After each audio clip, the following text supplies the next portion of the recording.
Bien. Alors donc les dernières séances, nous avons vu le cours concernant la partie développement mobile.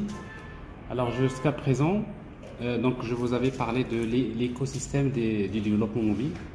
En fait, et j'avais dit qu'en fait il y a deux façons pour développer des applications mobiles, soit qu'on fait ce qu'on appelle du développement natif, ou bien du cross-platform.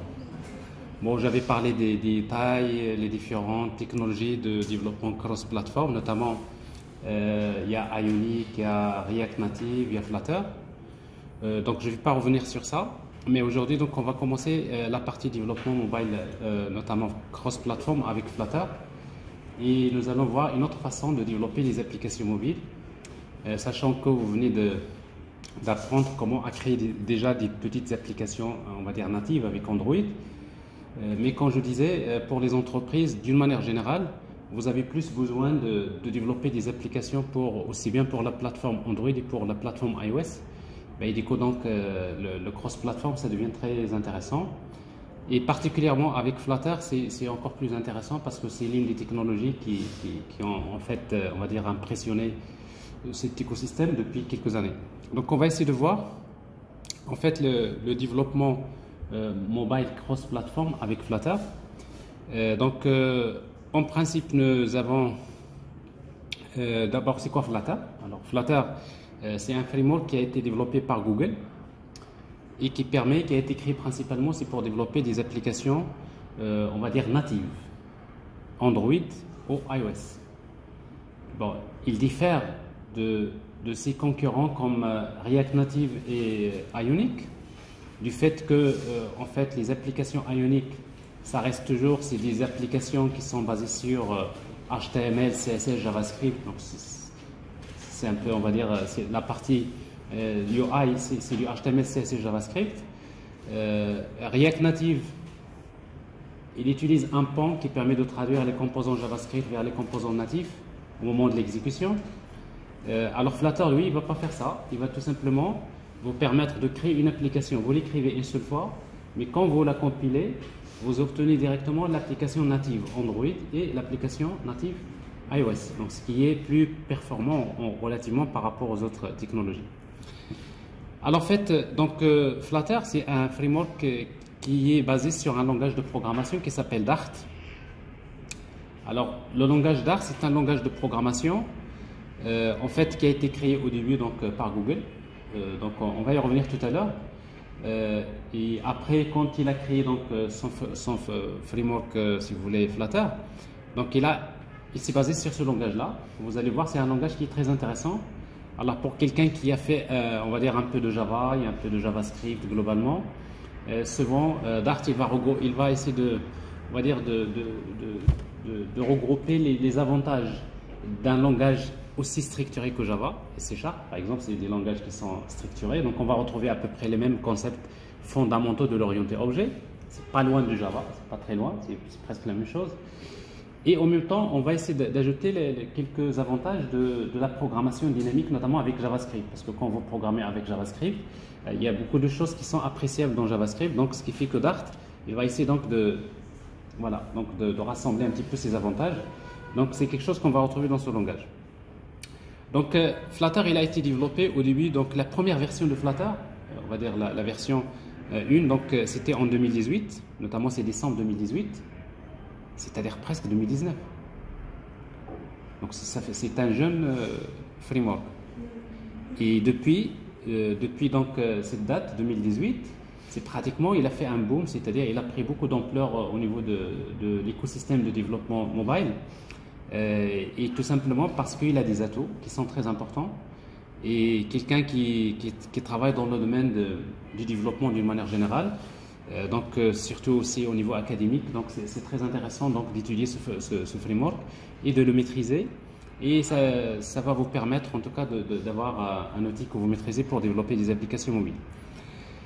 Donc en fait Dart, comme je disais là, on va dire Flutter se base sur un langage qui s'appelle Dart. Alors en fait, Dart, lui, c'est quoi? C'est un langage de programmation qui a été créé.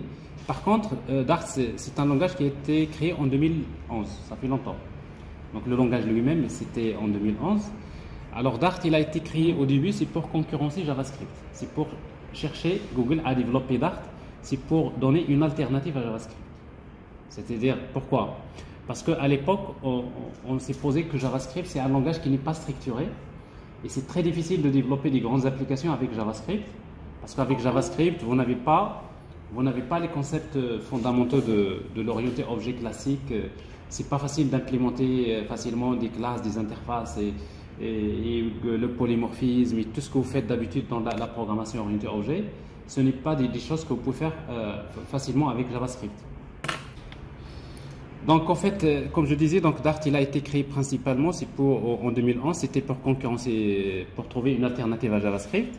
Sauf que ça n'a pas marché. En fait, ça n'a pas marché. Pourquoi? Parce qu'en fait, JavaScript lui-même s'est développé entre-temps, parce qu'il y avait TypeScript, et après il y avait d'autres possibilités avec TypeScript par exemple de développer une application JavaScript, c'est-à-dire en utilisant un langage comme TypeScript, vous avez une syntaxe un petit peu plus familière à ceux qui font de la programmation orientée objet. Vous avez les classes, les interfaces, vous avez pratiquement tous les concepts fondamentaux.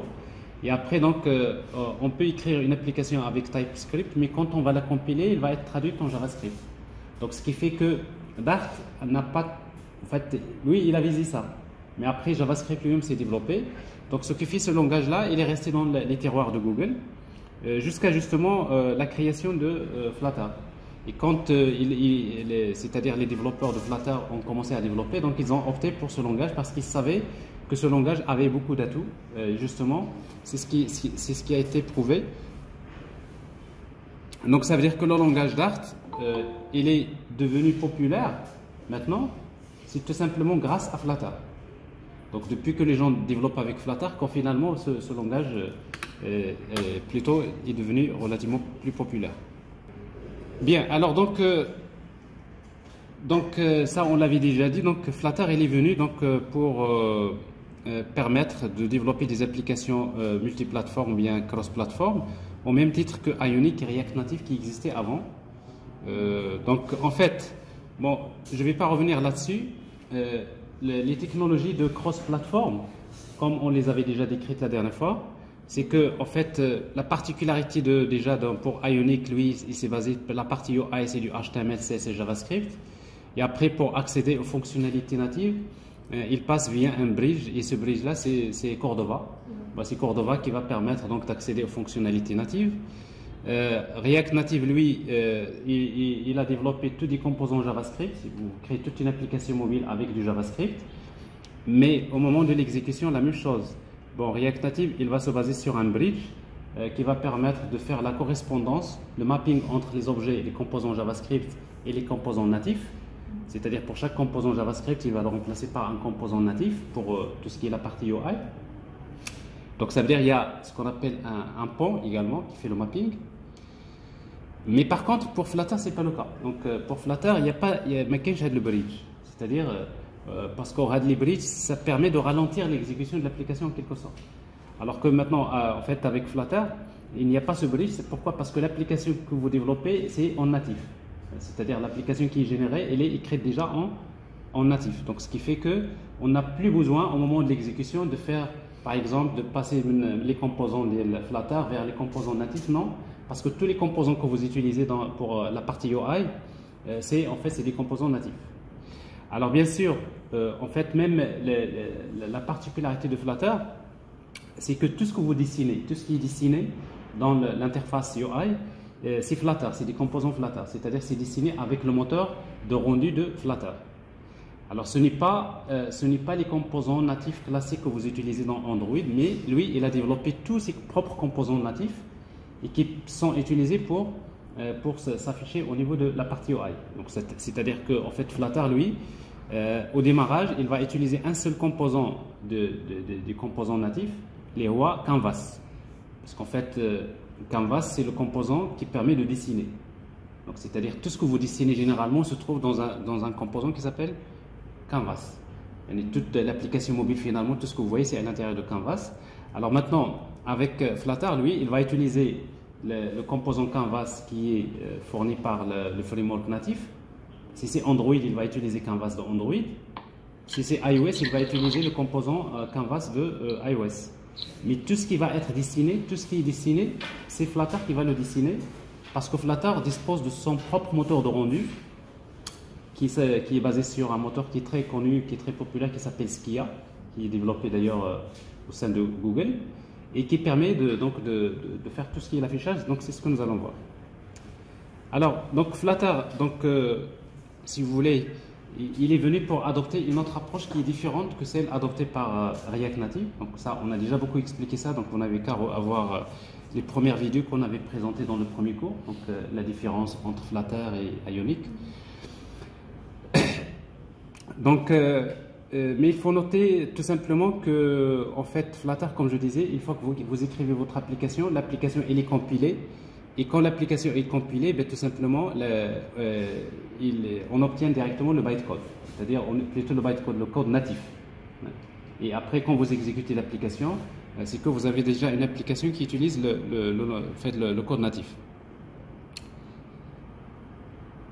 Alors, donc tout ça, je l'avais déjà dit, voilà. Alors, donc il faut noter que Flutter n'utilise pas les widgets. Il n'utilise pas les widgets OM qui sont fournis par le composant. C'est-à-dire tout ce que vous avez fait dans Android, vous avez créé un objet button, list view, n'est-ce pas? Tous ces composants-là que vous utilisez dans l'application Android, oui, en fait, Flutter ne va pas utiliser tous les composants. Mais il a développé ses propres composants. Mais c'est des composants qui sont natifs. Donc, ce qui fait que tous les composants que vous utilisez, c'est ses propres composants. C'est contrairement, par exemple, à React Native. React Native, là, quand vous créez un bouton, au moment de l'affichage, c'est le bouton du framework, c'est-à-dire c'est le bouton du framework qui va être affiché. Alors que lui, Flutter, quand même, c'est un travail qui est assez important. Donc, il a développé tous les composants, c'est-à-dire graphiques, c'est-à-dire d'une manière native. Donc, ce qui fait que c'est plus rapide. Enfin, c'est plus rapide dans le sens où, d'abord, c'est qu'on n'a pas besoin de faire ce mapping entre les composants du framework et les composants natifs.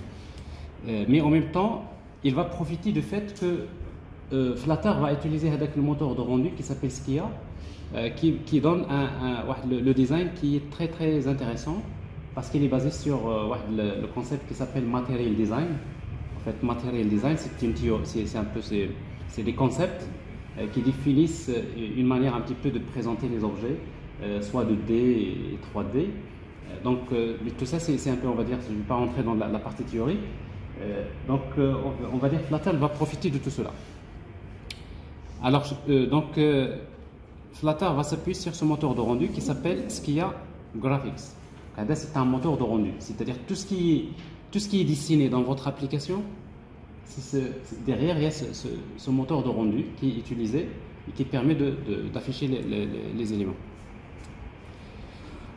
Alors, un petit mot sur Dart, parce qu'en fait, pour développer des applications Flutter, vous aurez besoin d'utiliser le langage Dart.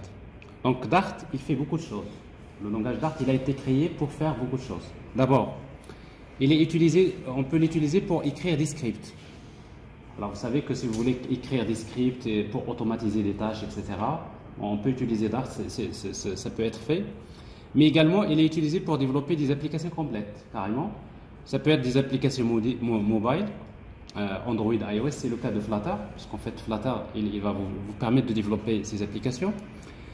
Il peut également remplacer JavaScript pour développer des applications web, côté front-end, c'est-à-dire au lieu de programmer avec du JavaScript, vous utilisez à sa place Dart. Donc, c'est un langage qui peut remplacer JavaScript pour développer la partie web. D'ailleurs, vous allez voir qu'en fait, Angular Framework, il y a Angular que vous avez utilisé, c'est du JavaScript. Mais également, il y a Angular Dart, c'est-à-dire vous pouvez carrément travailler avec le framework Angular, mais en utilisant le langage Dart. C'est-à-dire, on peut développer des applications web également avec Dart. Vous pouvez écrire des scripts sur ligne de commande et vous pouvez également utiliser Dart côté serveur. C'est-à-dire, si vous voulez créer des applications côté serveur, des traitements côté serveur, ça peut être également utilisé. Alors, sauf que jusqu'à présent, vraiment Dart, là où il est très utilisé, c'est dans le développement mobile pour le moment, mais il peut faire tout ça. Alors, en fait, En fait, Dart, il fournit donc les modes de compilation, différents modes de compilation. Il y a Dart Native.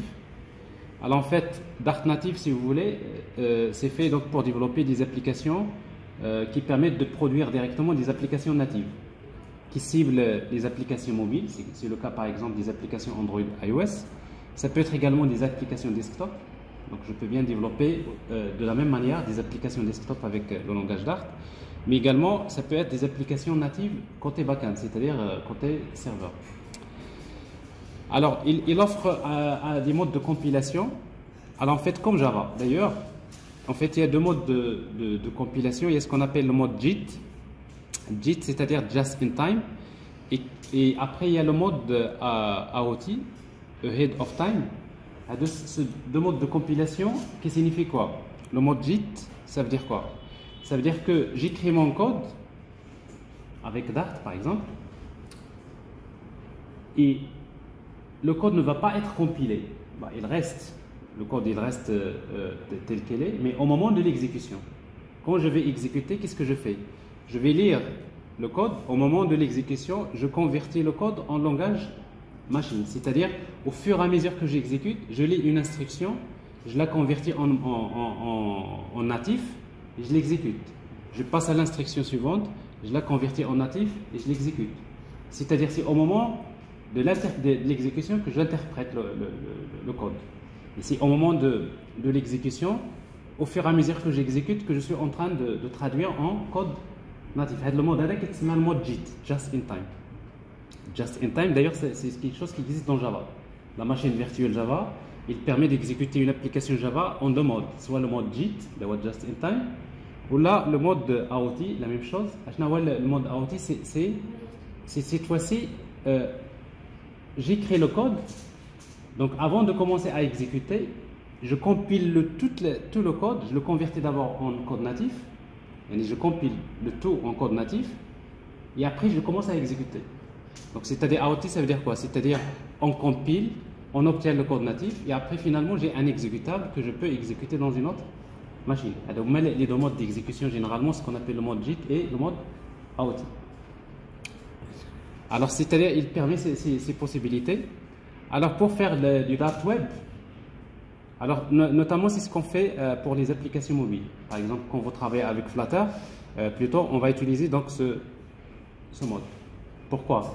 Parce que j'écris l'application avec Flutter et quand j'exécute, il va compiler tout le code Flutter ou bien tout le code Dart, il va le convertir en code natif. Et ça devient une application Android.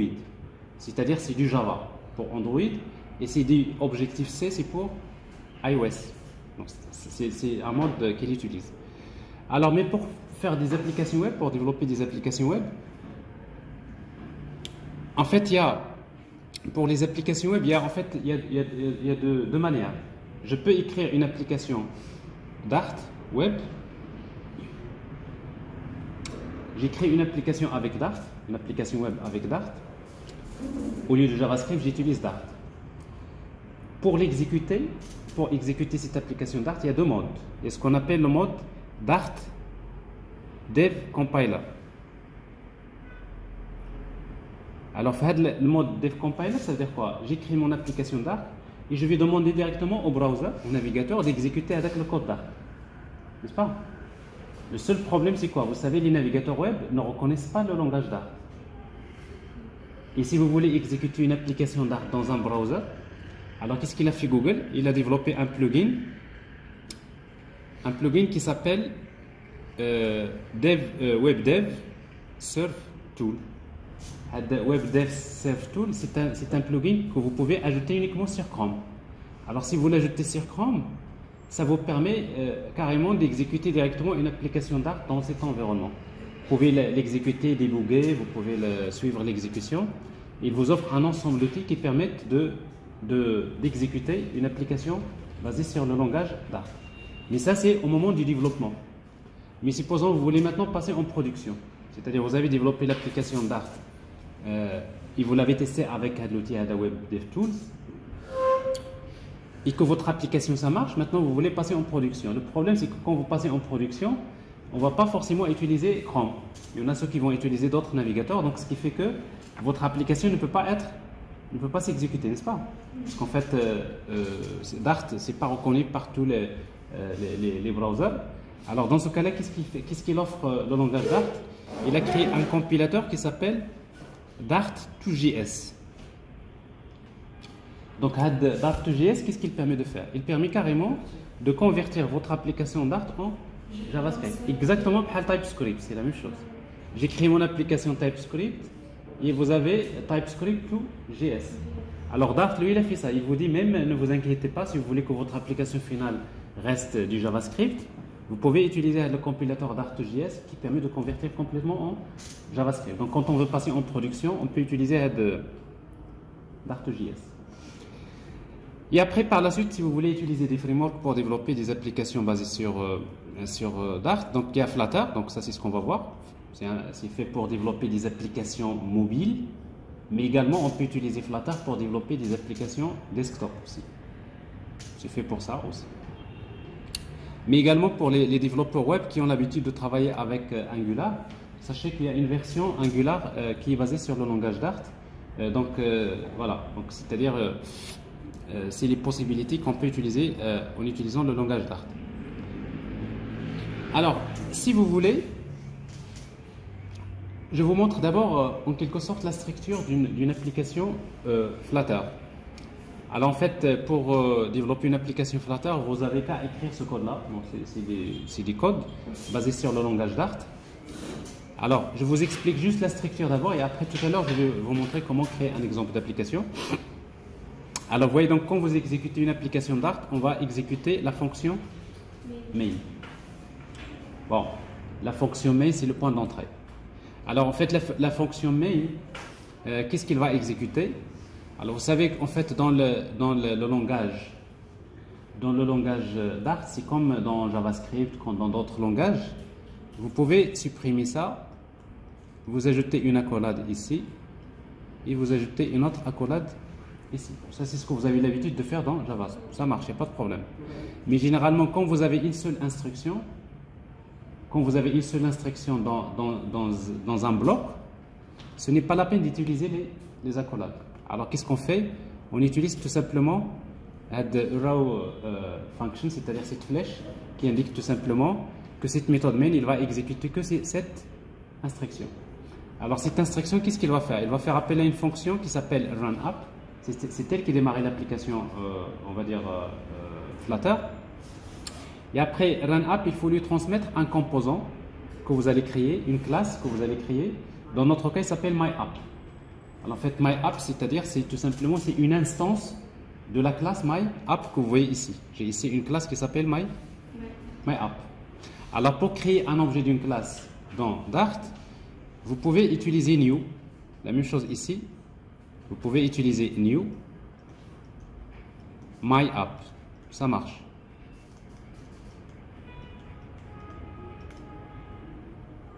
Alors, si vous voulez créer un objet d'une classe, vous pouvez utiliser new myApp comme vous le faites avec Java. Mais avec Dart, ce n'est pas obligatoire. C'est-à-dire, au lieu d'utiliser myApp, vous pouvez supprimer ce new-là et vous mettez que myApp. À chaque fois que vous trouvez plutôt la classe entre parenthèses, ça veut dire que vous êtes en train de faire appel au constructeur. N'est-ce pas?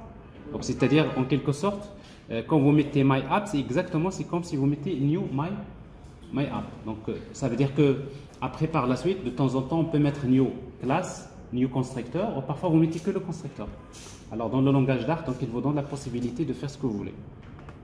Donc ce qui fait que ici donc j'ai myApp, c'est-à-dire que l'application runUp, qu'est-ce qu'il va faire? Il va instancier la classe myApp. C'est bon? Alors maintenant myApp. Alors myApp, c'est ce qu'on appelle dans Dart. Tout ce que vous affichez, tout ce que vous manipulez, c'est ce qu'on appelle des widgets. Tout ce qui s'affiche, c'est des widgets. Les composants que vous affichez, c'est ce qu'on appelle des widgets. Alors sachez que dans Flutter, il y a deux types de widgets. Il y a ce qu'on appelle les stateless widgets et stateful widgets. Alors tout à l'heure, je vais vous parler c'est quoi la différence entre stateless widget et stateful widget. Mais pour le moment, on va utiliser un stateless widget. Et pour créer un stateless widget, donc voyez donc la syntaxe, c'est myApp extend on hérite d'une classe qui s'appelle stateless widget. Alors ça c'est le composant principal. Alors ça veut dire que ici quand je démarre mon application, qu'est-ce que je démarre? Je démarre un objet de quelle classe? D'un widget qui s'appelle my app. Et vous savez, quand vous instanciez un widget, qu'est-ce qu'il fait Flutter? Dès que vous instanciez un widget, il exécute automatiquement une méthode qui s'appelle build. Parce que quand vous héritez de stateless widget, vous serez obligé de redéfinir une méthode qui s'appelle build. C'est une méthode qu'il faut redéfinir. Ou cette méthode build, c'est elle qui va créer, qui va afficher c'est dans la méthode build qu'on va retourner les composants qui vont être affichés. C'est dans la méthode build qu'on va créer un bouton ou un list view, on va créer tout ce qu'on veut pour pouvoir faire cet affichage. Alors dans notre cas ici, dans la méthode build, donc il faut juste admettre pour le moment que dans un widget, il y aura toujours la méthode build, c'est celle qui va s'exécuter pour générer le rendu. À chaque fois qu'on veut afficher quelque chose, c'est la méthode build qui va s'exécuter. C'est qui exécute bien sûr build? C'est le framework Flutter. Donc l'application va faire appel à ça. Et après, donc maintenant, dans build, qu'est-ce que je vais retourner? Je vais retourner new. Je vais retourner un objet qui s'appelle material app. Alors le premier objet que vous créez quand vous démarrez une application, on va créer un composant qui s'appelle material app. Alors en fait, material app justement, c'est un composant qui permet de représenter une application Flutter qui est basée sur Material Design. Donc c'est-à-dire que la majorité des librairies que vous allez utiliser dans votre application, ils se trouvent dans une librairie qui s'appelle material.dart. C'est-à-dire la librairie principale, c'est là où on va trouver tous les composants, les boutons, les zones de texte, les list view, tout ce que vous voulez, tous les composants qu'on va utiliser qui sont basés sur en fait Material Design. Donc on va les retrouver dans cette librairie. D'ailleurs, c'est pour cela qu'il y a un package que vous allez toujours importer, c'est ce package-là, import. Le package s'appelle tout simplement Material Dart. Donc ça, c'est la librairie principale, si vous voulez, que vous utilisez dans Flutter. Donc effectivement, dans une application, on commence d'abord par créer un objet de type Material App. C'est pour cela que vous voyez ici return Material App. Je crée un objet Material App. Mais Material App lui-même, qu'est-ce qu'il contient? Dans Material App, vous voulez afficher quelque chose. Vous voulez afficher une zone de texte, vous affichez par exemple une liste, etc. Et parmi encore les composants, parmi les composants qu'on peut afficher dans un Material App, il y a un composant qui s'appelle Scaffold. Alors Scaffold, c'est quoi? C'est un composant qui vous offre, qui structure une page. Scaffold, c'est un composant qui dispose de quoi? Qui permet de vous donner un élément qui s'appelle appbar, c'est-à-dire parce qu'en fait dans Scaffold vous avez une zone qui va être réservée pour la barre de titre. Donc c'est appbar, c'est la partie appbar, c'est en fait la barre de titre que vous êtes en train de voir ici. Alors c'est pour cela ici, donc quand je crée un objet Scaffold, donc j'ai ici appbar. Et appbar c'est quoi? C'est une instance d'une classe qui s'appelle appbar. Et appbar, qu'est-ce qu'il contient lui-même? Il contient un texte. Je vais créer un texte qui s'appelle first app. Donc c'est-à-dire si dans la barre de titre, je vais afficher un texte first app. Et justement, dans appbar, vous avez un attribut qui s'appelle title. Et le titre, c'est quoi? C'est un texte. Donc ici, c'est new text. Et dans ce texte, je vais mettre un texte qui s'appelle first app. Alors donc ce texte-là, first app que j'ai ici, c'est lui qui va s'afficher dans appbar. Donc autrement dit, qu'est-ce que j'ai? My app, il inclut un élément material app. Material app, il contient un élément scaffold. L'élément scaffold voilà. Scaffold dans la partie appbar, il contient un élément texte qui représente le titre. Voilà. Dans la partie title, donc on va mettre le texte. Et après, dans la partie scaffold, il y a la partie body. Ici, le contenu. Parce qu'on va mettre des choses ici. N'est-ce pas? Dans le corps de la page, de cette partie scaffold, qu'est-ce qu'on va mettre? On va créer un élément texte. Voilà. Je crée un texte. Mais si vous voulez que ce texte-là soit centré, il doit se trouver à l'intérieur d'un élément qui s'appelle center. C'est-à-dire quoi finalement? Dans la partie body, qu'est-ce que j'ai? J'ai un élément center que je crée. À l'intérieur de l'élément center, je vais créer un objet texte. Donc ça veut dire que ce que vous faites d'habitude dans la partie UI, vous utilisez du HTML, n'est-ce pas? Et quand vous utilisez du HTML, vous imbriquez des balises, n'est-ce pas? Les balises, vous fermez la balise, c'est-à-dire à l'intérieur d'une balise, vous avez des sous-balises. C'est la même chose. Vous avez ici une application basée sur Flutter, c'est un arbre de composants. C'est un arbre. Il se trouve que vous avez un premier composant pour nous, c'est quoi? L'élément racine, c'est quoi? C'est un objet de la classe MyApp. Et après, MyApp contient un child. Ça, c'est ce qu'on appelle un child, c'est Material App. Lui-même qui contient un child qui s'appelle Scaffold. Et Scaffold contient deux childs. Il y en a d'autres. Parce qu'en fait, Scaffold, on peut ajouter également d'autres parties. Le premier child, c'est ce qu'on appelle le app bar. Le deuxième child, c'est body. Et dans app bar lui-même, il contient un child. Dans notre cas ici, c'est title. Et title donc contient un objet de type texte. Et la même chose ici, vous avez ici un élément center, lui-même contient l'élément texte. Et après, je peux imbriquer mes composants de cette manière. Donc la logique de construction de la partie UI avec Flutter, c'est comme ça. Il n'y a pas de HTML, il n'y a pas de XML, vous avez tout dans le code. Après, par la suite, vous allez voir avec les DE, c'est plus rapide de construire une application comme ça. C'est ce que je vais vous montrer tout à l'heure dans la démonstration. Le code, ça se génère assez rapidement. Mais au début, vous allez juste prendre l'habitude. Donc au début, vous allez prendre l'habitude de travailler comme ça. Alors maintenant, si vous voulez travailler avec Flutter, bon, la première des choses qu'on va faire, c'est qu'on va télécharger donc, le SDK de Flutter. Donc c'est la première des choses qu'il faut faire. Une fois que le SDK de Flutter est téléchargé, plutôt de Flutter. Flutter.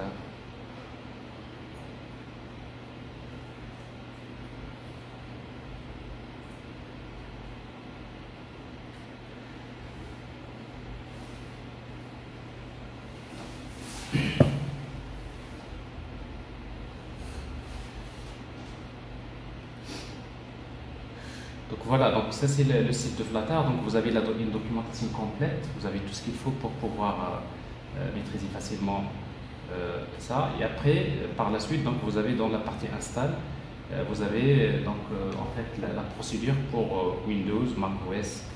Alors si on travaille sur Windows, donc il vous demande de télécharger d'abord le SDK, le SDK Flutter. Alors il faut télécharger, donc c'est un fichier .zip qu'il faut télécharger. Alors ensuite, vous allez faire l'extraction. Alors moi, j'ai déjà fait ça dans un dossier quelconque. Alors donc c'est dans Tools, Flutter. Ici donc ça c'est le SDK de Flutter. Alors une fois que vous avez donc fait l'extraction, vous allez juste déclarer le chemin de Flutter anti/bin, c'est-à-dire ce chemin-là. Vous allez l'ajouter à la variable d'environnement path. Copier. Non, ça c'est bin. Alors comme toutes les technologies généralement, donc vous aurez besoin de travailler sur ligne de commande. Et pour pouvoir travailler sur ligne de commande, donc vous avez besoin donc de configurer la variable d'environnement path. Alors je cherche path ici, modifier, et après vous ajoutez ce chemin tout simplement. Alors une fois que vous l'avez fait, bon, c'est déjà fait ici, alors une fois que vous l'avez fait, en principe sur ligne de commande, vous pouvez exécuter la commande Flutter. En général, Flutter, c'est en fait le CLI. Donc, c'est cette commande-là qu'on va utiliser pour générer une application, comme on a fait avec Angular. Donc, on crée un projet, on peut le compiler, on peut l'exécuter, on peut faire des choses. Bon, dans un premier temps, nous allons voir quelles sont les commandes de base qu'on va utiliser pour... Alors, on va voir quelles sont les commandes de base qu'on va utiliser pour pouvoir d'abord créer une application Flutter. La première commande que vous allez utiliser pour savoir est-ce que tout est bien installé, c'est flutter Doctor. Alors en fait, Flutter Doctor, qu'est-ce qu'il vous permet? Il permet d'inspecter on va dire, le système. Et après, il va vous dire qu'est-ce qui est installé, qu'est-ce qui n'est pas installé, qu'est-ce qui manque encore. Alors si vous voulez par exemple développer sur le système Windows, c'est que vous avez forcément besoin de développer des applications Android. D'accord? Alors dans ce cas-là, ben, il y a des prérequis. Alors quels sont les prérequis? C'est qu'il faut installer le SDK Android. Parce que si le SDK Android n'est pas installé, donc en fait vous ne pouvez pas en fait, créer, il ne peut pas générer, il ne peut pas compiler l'application Android. Et la façon la plus simple, pour créer une application Android, c'est d'installer Android Studio. En fait, Android Studio, donc vous le connaissez, c'est un environnement de développement qui lui-même qui est basé sur IntelliJ. Donc c'est pratiquement le moteur, c'est IntelliJ, et qui permet normalement, c'est l'environnement de développement des applications Android natives. Et quand vous installez Android Studio, forcément, il installe le SDK Android. C'est-à-dire, si vous avez Android Studio, en principe, quand vous lancez Android Studio la première fois, généralement, il vous demande de télécharger le SDK Android. Donc ça, c'est un prérequis. Donc ça, c'est des choses qu'il faut d'abord avoir dans votre machine. Et là, il m'indique que, par exemple, ici, Android, il est installé. Il vous indique également quelle est la version de l'API qui est installée. Ici, donc, j'ai la version 29. En même temps, il vous dit que Android Studio, il est configuré. Alors, Android Studio, en fait, pour pouvoir développer des applications Flutter avec Android Studio, vous avez besoin d'installer quelques plugins pour faciliter le développement d'applications Flutter. En fait, il y a principalement deux plugins qu'il faut installer. Le premier, c'est Dart, parce qu'en fait, vous allez développer l'application avec Dart. Et le deuxième, c'est Flutter. Alors, pour pouvoir installer les plugins, donc ça se passe dans File, Settings, et dans Plugin, vous cherchez donc Dart plugin, ça c'est la première des choses. Dart. Alors c'est déjà installé, il faut l'avoir. Et Flutter. C'est déjà installé. Et même dans Flutter, vous allez trouver plein de plugins Flutter qui permettent de faciliter la génération des codes. Mais tout ça, c'est des plugins que vous pouvez ajouter par la suite en cas de besoin. En tout cas, ces deux plugins, il faut les avoir. Alors, maintenant, il vous indique que Android Studio, c'est en vert, c'est-à-dire c'est bon, il n'y a pas de problème. Mais par contre, par exemple, si vous voulez travailler avec IntelliJ, c'est parce que j'ai installé IntelliJ dans mon environnement, ben, il m'indique pour IntelliJ, vous ne pouvez pas pour le moment. Pourquoi? Parce que le plugin Flutter n'est pas installé et le plugin Dart n'est pas installé. C'est pareil, si vous avez dans votre environnement Visual Studio Code, parce que vous pouvez également utiliser Visual Studio Code pour développer des applications Flutter. La même chose, il faudrait installer les extensions Flutter et l'extension Dart. Donc ça, c'est les prérequis.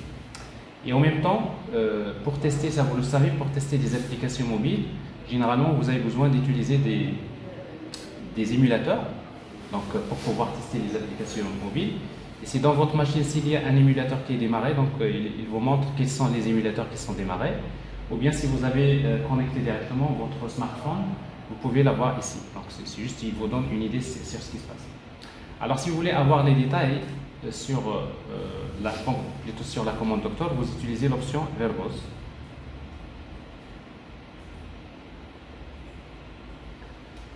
Alors ça vous donne la même chose, mais il vous donne un peu plus de détails. Bon, il vous dit quelles sont les choses installées, les choses ne sont pas installées.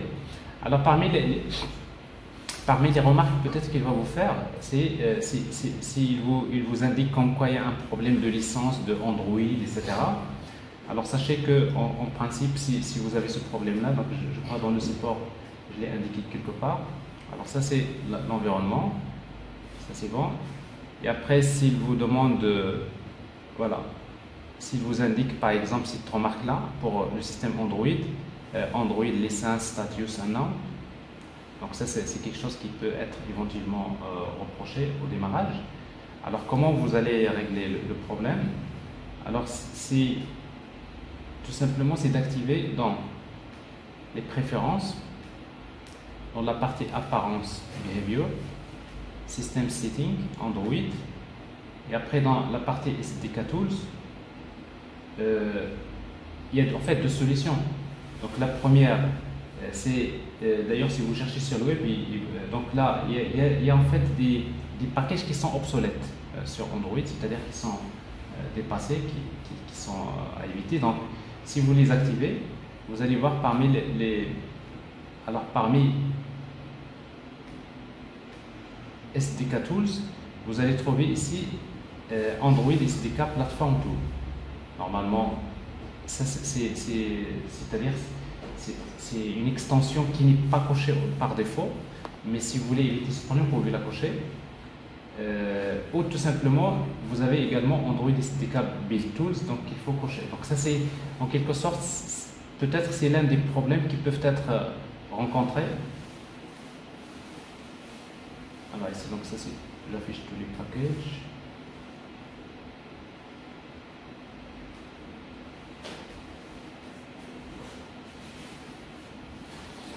Voilà, alors ça c'est en quelque sorte ces lignes de remarque que vous pouvez avoir au moment de démarrage.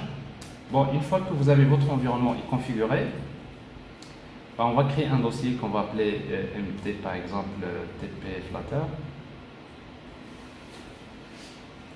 CD TP Flutter. Et on va créer un projet Flutter. Comment? On va utiliser Flutter, Create, le nom de l'application.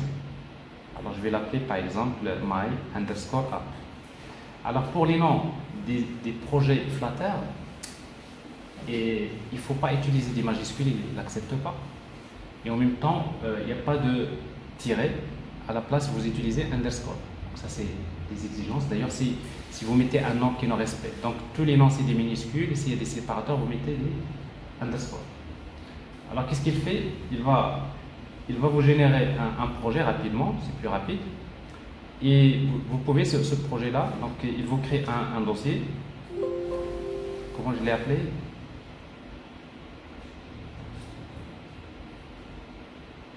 Derrière. My App. Donc il vous crée un dossier qui s'appelle My App, dans lequel vous avez votre application Flutter. Alors comme tous les outils classiques. Alors maintenant, normalement, ce projet-là, on va l'éditer sur Android Studio, on va l'ouvrir, et après, on va essayer de découvrir ensemble la structure d'une application Android, plutôt d'une application Flutter. Mais avant ça, on veut démarrer par exemple l'application, je veux l'exécuter. Alors pour pouvoir l'exécuter, il faut démarrer un émulateur. Alors si vous travaillez sur Android Studio, donc il faudrait démarrer un émulateur, ça se passe dans Tools, Android Virtual Device Manager. Et généralement, ici, on peut créer un émulateur quelconque, par exemple pour le type smartphone. Et j'ai choisi ici donc modèle Pixel 3a. Donc ça, c'est un modèle. Mais il faut faire attention parce que les émulateurs, ça consomme beaucoup de mémoire. Donc si vous n'avez pas une machine relativement qui contient plus de mémoire, il va falloir choisir des modèles, relativement des modèles qui sont petits et qui ne consomment pas beaucoup de mémoire, en tout cas pour tester. Et souvent, quand vous testez sur les émulateurs, vous avez besoin de tester sur plusieurs modèles. C'est une manière de dire que mon application, c'est-à-dire elle s'affiche bien correctement sur les différents modèles. Alors en tout cas, donc ça c'est l'émulateur que j'ai créé, il est là, et je peux le démarrer. Alors si vous n'avez pas d'émulateur ou bien vous n'avez pas assez d'espace mémoire, ben vous branchez votre téléphone avec le câble USB directement sur votre ordinateur, mais il faudrait activer l'option développement. Donc ça c'est quelque chose que vous pouvez voir vous-même. Dans votre smartphone, dans le système, il faut activer l'option développement pour pouvoir tester vos applications directement sur le smartphone. Alors, une fois qu'il est démarré, donc ça c'est l'émulateur, directement pour pouvoir exécuter une application Flutter sur un émulateur qui est branché. D'ailleurs, si vous faites encore Flutter Doctor, alors sur la partie Devices, en principe, vous voyez, ici Devices, il vous dit il y a un device qui est connecté au niveau de l'environnement. Alors pour pouvoir l'exécuter, je vais utiliser la commande Flutter Run. Alors en fait, Flutter Run, quand vous l'exécutez, quand vous faites l'exécution la première fois, qu'est-ce qu'il fait maintenant? Il est en train de générer carrément une application Android. Donc après, vous allez trouver dans votre projet, il y a un dossier Android, dans lequel on trouve l'application Android. Il va la compiler. Alors, en fait, Android utilise l'outil Gradle, Gradle pour pouvoir compiler, c'est-à-dire l'application. Et justement, c'est ce qu'il est en train de faire. Il utilise Gradle pour pouvoir construire l'application Android.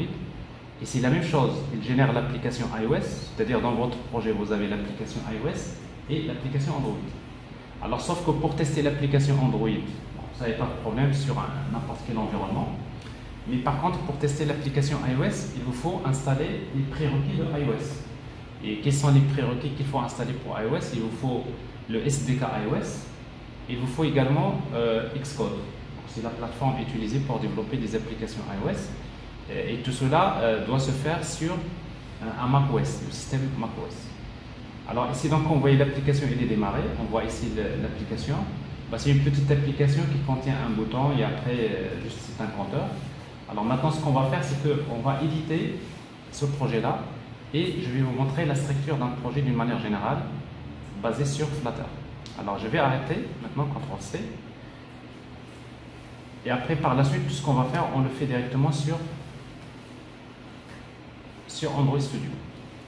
Alors ce que je vais faire, donc je suis dans le dossier. Donc tout à l'heure, on avait créé un dossier qui s'appelle TP Flutter.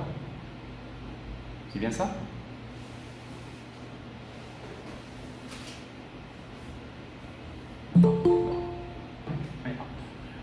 On va l'ouvrir sur une nouvelle fenêtre. Alors, juste à titre d'indication, donc en fait, Android Studio, c'est un IDE qui est basé sur IntelliJ. C'est-à-dire, c'est presque le même environnement. D'ailleurs, vous pouvez travailler directement avec IntelliJ, mais il va falloir installer pas mal de plugins pour pouvoir faire ça. Alors, maintenant, dans un projet basé sur Flutter, qu'est-ce que vous avez? Alors, en fait, une application Flutter, pour le moment, ce qui nous intéresse, c'est dans le dossier lib. Vous allez trouver un fichier qui s'appelle main.dart. C'est le fichier principal qui s'exécute au niveau de l'application. Ça, c'est notre application. Alors, pour le moment, donc, ce que je vais faire, je vais supprimer tout ça. Et je vais vous montrer la structure, la structure d'une application basée sur Flutter. Alors, si vous voulez, dans une application Flutter, quand vous l'exécutez, le point d'entrée, c'est une méthode main. Donc, c'est-à-dire, vous allez trouver la méthode main, et dans laquelle on va tout simplement faire appel à une fonction qui s'appelle runapp. Alors, pour utiliser runapp, nous aurons besoin d'importer un package qui s'appelle material.dart. Alors, ça, c'est le package principal.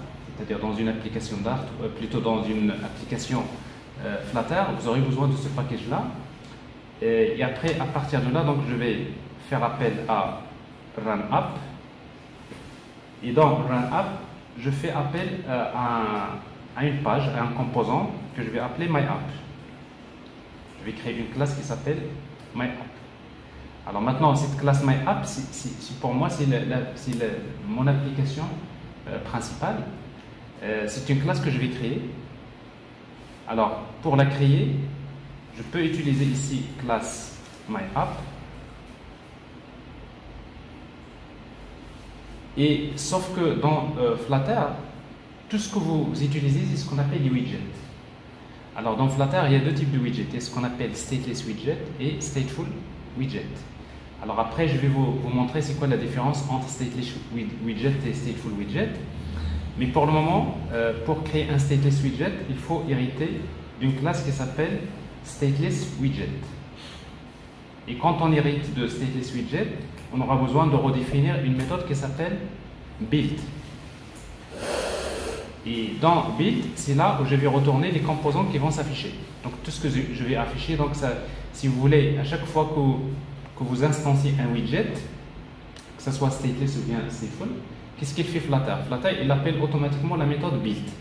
Et build, c'est la méthode qui permet de construire l'UI, c'est-à-dire les composants qui vont s'afficher. Alors pour ne pas écrire ce code comme ça, il y a également une abréviation, c'est d'utiliser ST, et vous allez trouver ici stateless, et ça permet directement de générer un stateless widget. Ici, ça s'appelle myApp. Alors vous voyez ici donc mon stateless widget, qu'est-ce qu'il fait? Tout simplement, il va retourner un container, un composant de type container. Alors maintenant, ce que je vais faire, je vais afficher un message ici. Alors, pour pouvoir afficher un message, alors généralement, dans l'application principale, nous aurons besoin toujours de créer un objet de type Material App. Alors, en fait, Material App, en fait, Flutter, il se base sur ce qu'on appelle Material Design.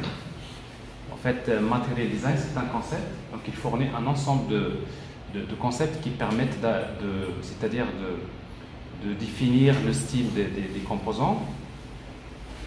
Et dans l'objet Material App, vous allez trouver un certain nombre d'attributs parmi lesquels il y a Room, c'est-à-dire mon composant Material App, qu'est-ce qu'il contient?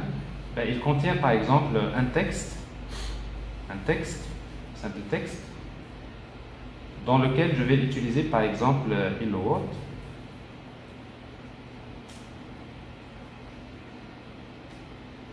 Alors ça, c'est une petite application. Donc type message, quand je démarre mon application, quand je démarre l'application, qu'est-ce qu'il fait? Il fait run app, il démarre. Alors dans le langage Dart, pour créer un objet d'une classe, vous avez deux façons de faire. Soit que vous utilisez new my app, c'est ce que vous faites dans Java. Mais sauf que dans Dart, c'est pas obligatoire. Donc ce new là n'est pas obligatoire. Donc je peux mettre tout simplement le constructeur, j'appelle directement le constructeur sans passer par new. Donc le new, vous n'allez plus le voir. Par exemple, ici, au lieu de mettre new material app, j'utilise tout simplement material app. Donc ça marche. En tout cas, Dart, c'est comme ça. Il a une chose ici, au lieu d'utiliser new text, je fais ici directement texte. C'est clair? Alors maintenant, si j'exécute cette application-là, donc qu'est-ce qui va se passer? Bon, ça c'est une petite application. Alors dans cette application, il y a run app qui va démarrer. Il va créer une instance du widget my app. Et my app, il va m'afficher un message texte. Mais cette fois-ci, vous allez voir, c'est un peu, si loin de ressembler, regardez un message hello en haut sur un fond noir. Pour le moment, c'est-à-dire, ça ne ressemble pas beaucoup à une application mobile. Mais si vous voulez que ce texte-là soit centré, par exemple, qu'est-ce qu'on va faire? Normalement, il faudrait utiliser un élément d'abord center, à l'intérieur duquel il y a un élément child, dans lequel je vais créer le texte. Et le texte, c'est hello. Et quand j'enregistre, vous allez voir, donc en fait, avec Flutter, il utilise le système de hot reload, c'est-à-dire, à chaque fois que vous faites la modification, vous voyez donc c'est-à-dire la modification ici, ou bien tout simplement, comme tout à l'heure, au lieu de faire center texte comme ça, je le laisse texte, mais après je vais sélectionner le texte et je vais lui dire, donc je vais l'envelopper avec un élément center. Bon, ça permet également avec l'IDE, il vous permet de faire les choses facilement. Donc je l'enveloppe avec l'élément center et ça marche également, c'est pareil. Alors maintenant, moi ce que je veux une application mobile dans laquelle j'aurai une barre de titre, c'est-à-dire, on va dire, le modèle classique. Alors si vous voulez créer une page dans laquelle vous voulez avoir ce qu'on appelle une app bar, c'est-à-dire la barre de navigation, dans laquelle vous avez la partie body et vous avez la partie dans laquelle vous pouvez mettre ce qu'on appelle des floating buttons, et bien tout simplement vous aurez besoin de créer un objet de type scaffold. C'est-à-dire que si vous voulez créer une application plutôt qui ressemble aux applications mobiles classiques, vous allez créer un objet scaffold. Alors dans l'objet scaffold, vous allez spécifier un élément appbar. Donc l'élément appbar, donc vous créez un objet de type appbar dans lequel vous pouvez mettre un titre avec title et le titre c'est un texte, par exemple ici home, et après il y a l'élément body. Alors dans la partie body, c'est là que je vais mettre le contenu. Qu'est-ce que je vais mettre? Je vais mettre un élément center à l'intérieur duquel, dans l'élément child, ça va être un texte dans lequel je vais mettre le texte hello. Alors si j'enregistre, vous voyez, cette fois-ci, c'est un peu différent parce que je vois ici, donc ça c'est l'élément scaffold qui permet de définir la structure d'une page. J'ai le appbar et j'ai le message hello. Alors maintenant, pour pouvoir, pour les styles, dans l'élément texte, dans n'importe quel widget, vous pouvez lui attribuer des styles. Par exemple, l'élément texte, ici je peux ajouter style. Et dans style, je vais utiliser un objet de type text style dans lequel je vais spécifier par exemple font size 22. Voilà, donc vous voyez, donc ça c'est la taille du texte.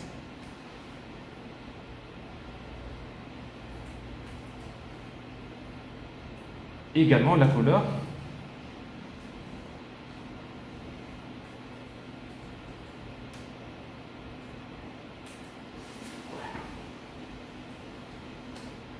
Alors couleur.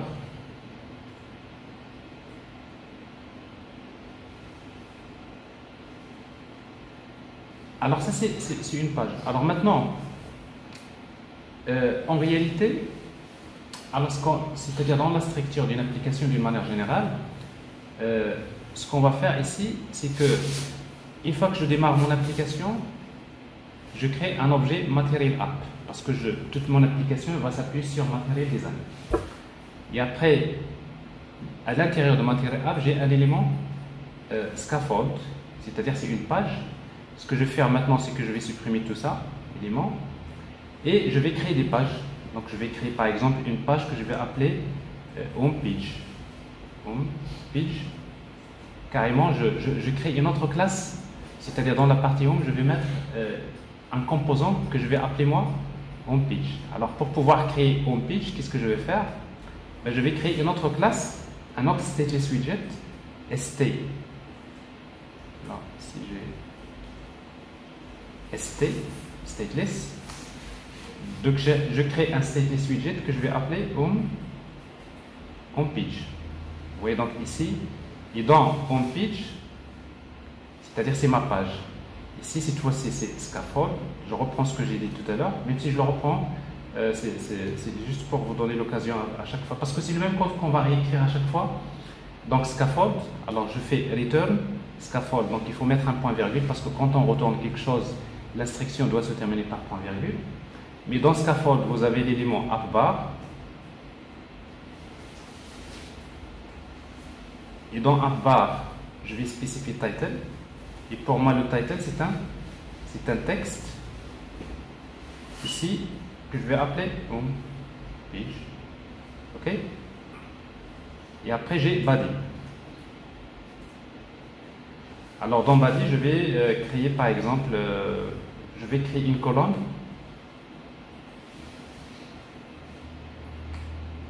Alors, pour structurer les éléments, après, on va voir, il y a des conteneurs. On peut les structurer en colonne ou bien en ligne. Alors, quand on veut structurer les éléments en colonne, par exemple, je voudrais créer une colonne qui va afficher un message. Dans colonne, vous avez children. Alors, en fait, parfois, il y a des composants qui contiennent un seul élément fils. Souvent, vous allez trouver l'attribut child.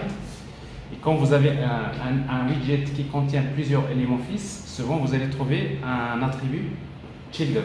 Alors, vous avez un tableau ici. Et dans ce tableau-là, donc, je vais créer un texte. Alors, texte, c'est home page, par exemple. CTRL S. Donc, vous voyez ici, donc, le texte s'affiche à ce niveau-là. Et ce texte-là, bon, je vais juste, pour le moment, le styler. Donc, je vais utiliser text style.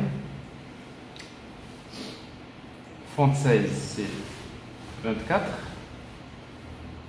Avec la couleur, par exemple, orange. Alors, je voudrais le centrer. Alors, maintenant, dans l'élément colonne, vous avez des attributs. Alors, parmi les attributs, il y a Main Axis Alignment. Dans la valeur, je peux utiliser la classe Main Axis Alignment et puis je peux utiliser Center. Alors, donc, il est centré verticalement. Ben, je voudrais qu'il soit centré, par exemple, horizontalement. Alors, la même chose, je peux prendre un élément colonne et je peux l'envelopper par un élément center. Donc, quand vous enveloppez un objet, un élément center, donc ça permet de centrer le... Maintenant, c'est la colonne qui est centrée. Okay? Et après, donc, dans la colonne, qu'est-ce que j'ai? Donc, si vous voulez, dans ce composant-là, dans cette page, qu'est-ce que j'ai? J'ai un élément center qui contient une colonne.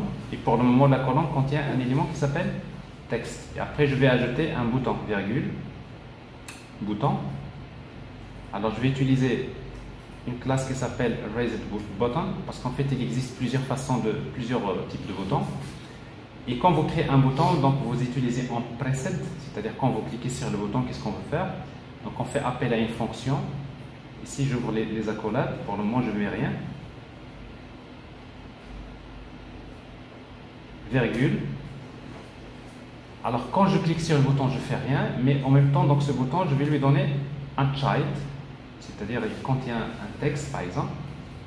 Child, c'est un texte que je vais appeler, par exemple, le bouton Next. Alors, j'ai ici un petit bouton classique. Et la même chose, le bouton, vous pouvez le styler, mais après, par la suite, nous allons voir que tout ce qui est les styles et tout ça, on ne le fait pas directement dans le composant, mais plutôt on va utiliser un thème. Tout ça se fait dans un thème pour pouvoir personnaliser les éléments. Mais pour le moment, on va le faire comme ça. Donc, texte. Donc, je vais utiliser style. La même chose, c'est text style. Et dans text style, j'ai font size 22.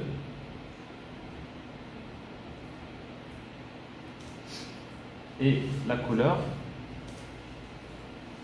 je vais utiliser colors, par exemple, deep orange. Alors ça c'est en fait ça c'est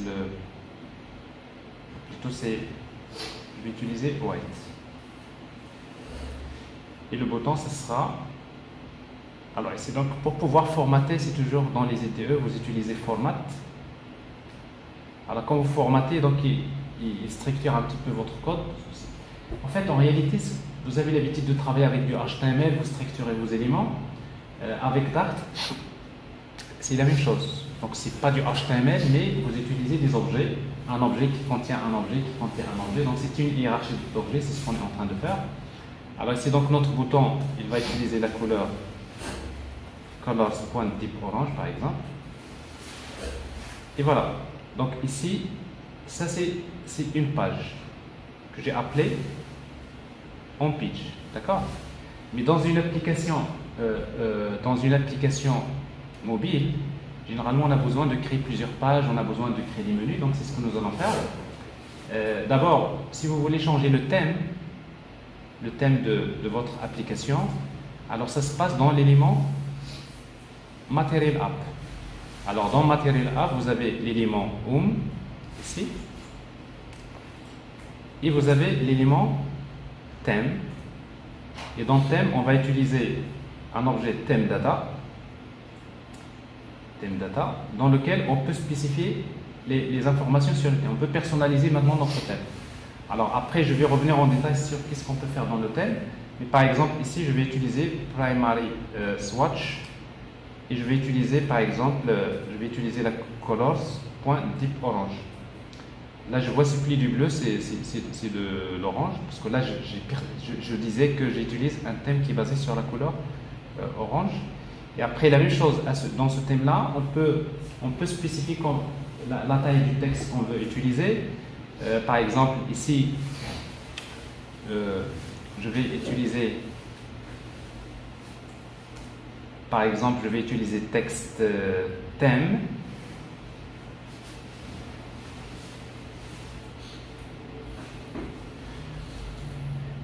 Donc, texte thème.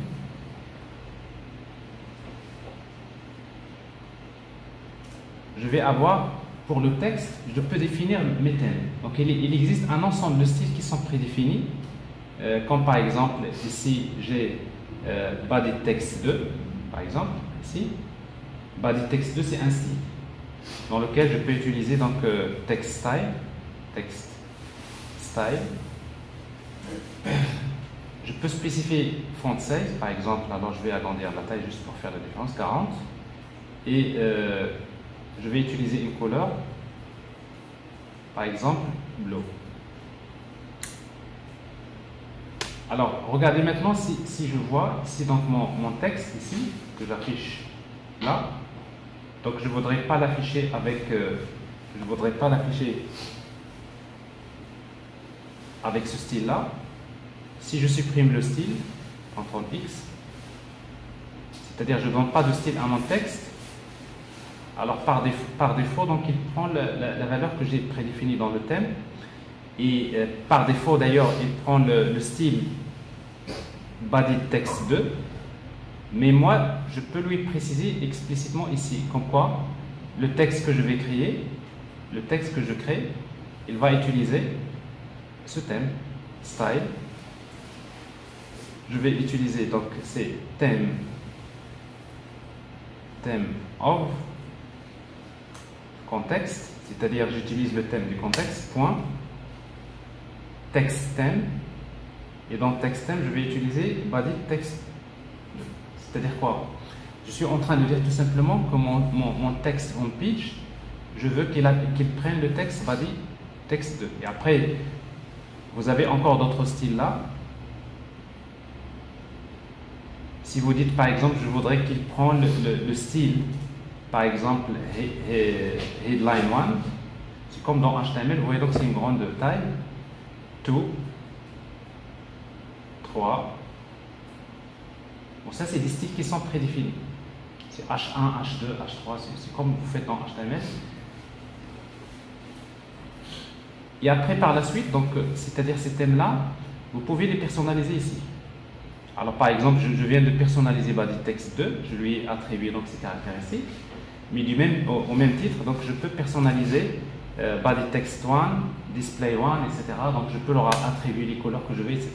Donc ça veut dire que généralement, quand vous travaillez avec Dart, avec Flutter, généralement, tout ce qui est les couleurs, on le définit dans l'objet thème. Donc c'est là on va personnaliser donc notre thème. Et après, on va voir que cette classe-là, on va la créer une classe séparée dans laquelle on crée les thèmes. Et comme ça va faciliter relativement la partie design. Alors ici, donc, je vais utiliser, donc, bon, pour moi, text body, c'est 22. Couleur, c'est type orange. Ici, donc, je vais utiliser le texte, le style body, texte. C'est clair? Alors ça c'est le premier. Alors maintenant ce que je vais faire maintenant, c'est que dans mon application je vais créer plusieurs pages. Alors dans ce cas-là, qu'est-ce que je vais faire? Dans Material App, on va utiliser un système de routage. Bon, à l'image de ce que nous avons fait avec Angular, on peut créer plusieurs routes. Alors pour le faire, ce qu'on va faire ici, donc on va utiliser routes, des routes. En fait, les routes, c'est un objet, vous ouvrez les accolades, dans lequel je peux spécifier des routes. Par exemple, la première route, je vais utiliser slash. Et chaque route, on va lui associer 2 points. Donc, 2 points, la valeur. Donc ça, c'est la route slash, c'est-à-dire la route racine. Généralement, la route slash, c'est le composant qui est affiché par défaut dans Material App. Donc slash, c'est quoi? Je vais faire appel à une fonction qui reçoit un objet de type contexte. Alors, dans Dart, quand vous créez une fonction, généralement quand on crée une fonction, on peut utiliser return, new, onPage, point virgule. Vous voyez donc ici, quand j'utilise la route slash, qu'est-ce qu'il va me retourner? Il va me retourner un composant qui s'appelle onPage. Mais pour ne pas utiliser, comme vous avez une seule instruction dans la fonction, quand vous avez une seule instruction, qu'est-ce qu'on va faire? On ne va pas utiliser return, on ne va pas utiliser les accolades, mais on va utiliser la notation fléchée, arrow function. Bon, c'est-à-dire quand vous voyez donc c'est arrow function, ça veut dire que c'est comme si vous avez, quand vous avez le corps de la fonction qui contient une seule instruction. Alors généralement, si vous mettez pas return, on ne met pas de point virgule. Alors ici, donc ça c'est la première route. Et je vais faire la même chose pour créer une deuxième route.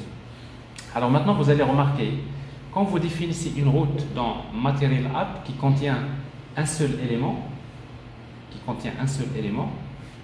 plutôt qui contient une seule route, slash, alors vous n'avez plus besoin d'utiliser home.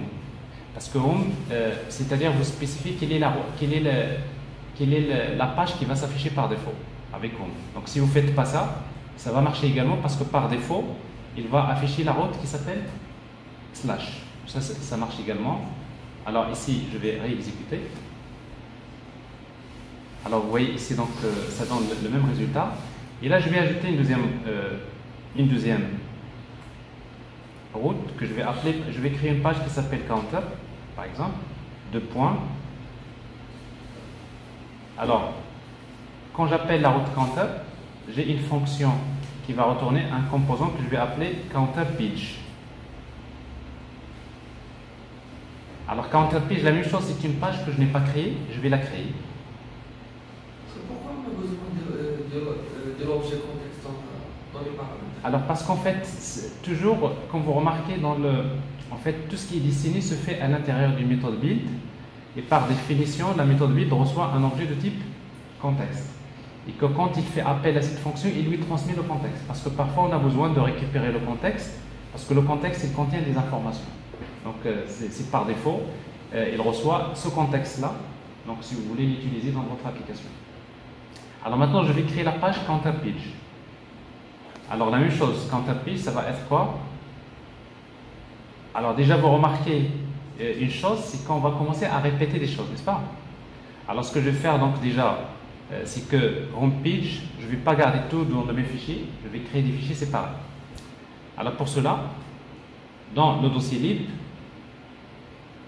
je vais créer un dossier que je vais appeler un package que je vais appeler pages, ça c'est pour les pages.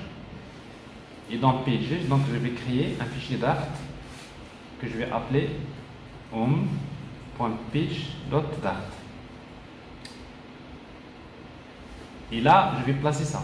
Je vais placer donc cette classe homepage. CTRL X. Donc je la supprime de là et je la mets ici. Vous voyez, donc ça c'est la page. Alors bien sûr, ça ne va pas marcher parce qu'il me faut importer un package. Alors quel package que je vais importer? C'est import material Dart. Parce que c'est lui qui contient toutes ces librairies là. Alors jusque-là, il n'y a pas de problème. Donc je vois ici, donc, alors maintenant, homepage, il se trouve dans un autre fichier, il faut l'importer. Alt entrée, import. Alors vous voyez donc ici, il importe le fichier. Alors maintenant, counter page, je vais faire la même chose. Alors pour faire la même chose, donc je vais faire copier-coller, je prends homepage, CTRL C, CTRL V, et je vais l'appeler counter page. Alors maintenant, counter page, c'est ce fichier-là. On va changer le nom de la classe. Je vais l'appeler counter page. Ça, le titre, c'est counter. Là, je vais mettre counter page et je ne vais pas créer de bouton pour le moment. Ici. CTRL S. Alors maintenant, si je reviens ici, donc counter page, c'est une classe que j'ai créée, donc si vous faites Alt Entrée, vous allez importer. Il a combien de routes que j'ai maintenant? J'ai 2. Alors quand je démarre mon application, j'ai la première route qui s'affiche par défaut, c'est la route slash, qui permet d'afficher homepage. Maintenant, je voudrais, quand je clique sur par exemple Next, je vais changer de page. Alors ça se passe ici, dans homepage. Alors dans homepage, j'ai un bouton dans lequel j'ai on preset. Alors en preset, donc je vais faire quelque chose. Alors pour naviguer entre les routes, on va utiliser une classe qui s'appelle navigator. Et j'appelle push named. C'est-à-dire je vais faire appel à une route qui a un nom. Donc la méthode push named, il reçoit toujours le contexte. Et après, la route, comme elle s'appelle, c'est slash counter, point virgule. Alors, voyez, c'est donc qu'est-ce que je fais là? C'est que quand je clique sur Next, je vais vers la page counter. Et quand je vais vers la page counter, vous voyez donc dans la barre de titre, il y a également en fait le bouton qui permet de revenir à la page précédente. Pourquoi? Parce que quand vous utilisez push, qu'est-ce qu'il fait? Il push une nouvelle page en premier plan. Et quand on pousse une... Parce qu'en fait, il utilise un stack, c'est-à-dire une pile. Il va pousser la page en premier plan, la page s'affiche. Et quand il est en premier plan, il vous permet de revenir à la page précédente. De la même manière, Donc si vous utilisez push name it, mais si vous utilisez push name it, plutôt replacement name it, alors dans ce cas-là, qu'est-ce qui se passe? C'est-à-dire vous êtes en train de lui dire, tu vas remplacer la page actuelle. Alors dans ce cas-là, il ne va pas la placer au-dessus. Vous voyez, donc si on exécute, on va faire... Donc on va vers la page, mais je n'ai plus le bouton revenir à la page précédente. Pourquoi? Parce qu'il s'agit d'un remplacement. Alors parfois on a besoin de... Soit on va vers une page, on remplace parce que peut-être... Par exemple, quand vous faites l'authentification, vous allez saisir username mot de passe. Quand vous êtes authentifié, donc on va oublier la page d'authentification, on va passer vers une autre page. Donc on peut utiliser par exemple push replacement. Alors ici donc c'est pas le cas, donc je vais utiliser push name it, comme ça. Aussi, j'ai contexte. Quand il y a des informations, c'est la réponse. Sur le contexte, il contient pas mal de choses. Donc on en aura besoin par la suite parce qu'à chaque fois, cet objet contexte-là, c'est-à-dire c'est le contexte de l'application. Parce qu'on va voir par la suite que pour placer les données de l'application, on va les retrouver dans le contexte. On aura l'occasion de voir comment faire ce qu'on appelle le state management. Il y a pas mal de services, même si vous voulez récupérer un service, vous allez le récupérer à partir du contexte. Donc tout ça, ça peut être très, très important pour nous. Alors, donc, ici, donc, je suis dans la page. Alors, a priori, donc, mon système de navigation n'est pas de problème. Alors, maintenant, ce que je vais faire dans la page home, je vais créer un menu. Un menu donc, qui me permet de naviguer entre les différentes pages. Donc,